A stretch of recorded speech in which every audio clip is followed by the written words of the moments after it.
Liberation Day. On Wednesday, April 2nd, 2025, the United States dropped a bombshell, slapping a sassy 10% reciprocal tariff on Kenya and 184 other countries as part of President Donald Trump's bold new trade tango. None of our companies are allowed to go into other countries, and I say that friend and foe. And in many cases, the friend is worse than the foe in terms of trade. This is not just a little economic shimmy.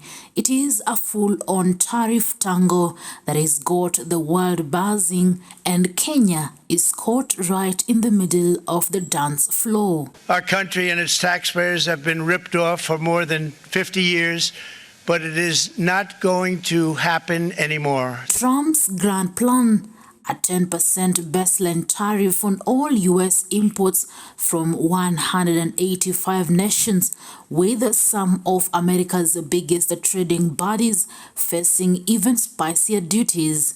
Why, you ask? Well, the White House is pointing fingers at Kenya, claiming the East African gem has been hitting US with a 10% tariff of its own, spiced up with a dash of currency manipulation and trade barriers. This is a tit-for-tat showdown, and the stakes are sky high. You know, you think of European Union, very friendly. They rip us off. It's so sad to see. It's so pathetic. Let's talk numbers, because this trade tussle is about to shake up Kenya's $1.5 billion goods trade with the US. In 2024, Kenya shipped $737.3 million, that is 95.3 billion shillings worth of goodies. Think stylish apparel, aromatic coffee, and soothing tea to the US last year. But here is the kicker. That is down 17.5%, that is $156.7 million from 2023, according to the United States Trade Representative's Office.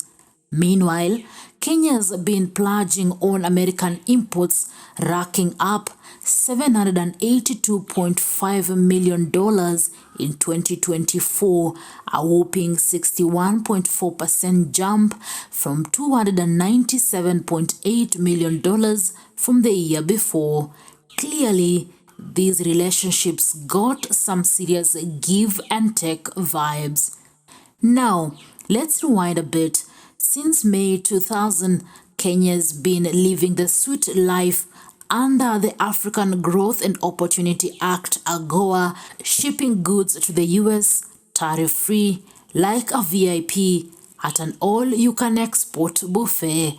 But that golden ticket expires in September 2025, and with these new tariffs kicking in on April 9th, the party might be winding down sooner than expected. But it is not going to happen anymore. It's not going to happen. But Kenya is not alone in this tariff tornado.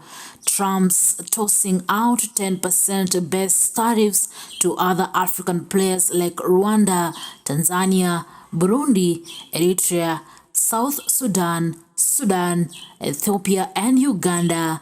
Then there is the heavy hitters. Nigeria is facing a 14% sting. Malawi is at 17%. Zimbabwe is sweating an 18% hit. DRC is at 11%. Zambia at 17%. And Mozambique is at 16%. And poor Lesotho, they are getting walloped with a 50% tariff because the White House says they have been charging America a jaw-dropping 99%. We're convinced that with further policy implementation along these lines, China will manage to attract more foreign direct investment and keep making important contributions to the global economy and its growth. I would like to express my sincere appreciation to the Chinese government for the commitment to deepening reform and opening up. Talk about a trade ban.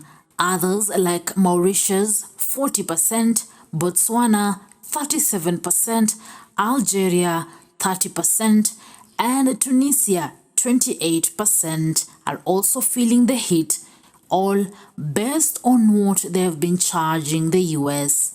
Kenya and the United States have been trade sweethearts for decades, with AGOA acting as the glue in this long-distance relationship.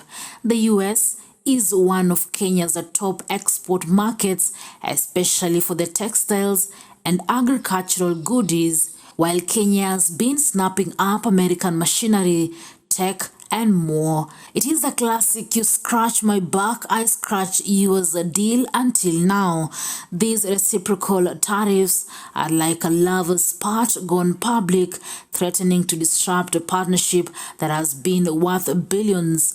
With AGOA's clock ticking, Kenya has got to figure out how to keep the romance alive, or at least keep the trade flowing. You don't have to pay too much. As I understand it, you pay nothing. It's a lot of work. What is the word on X? Kenyans are not holding back. Over on X, Kenyans are lighting up the platform with reactions. A quick scroll reveals a mix of frustration, defiance, and some serious economic soul-searching. One user, Maria96, said, US President Donald Trump slaps 10% tariff on Kenyan exports.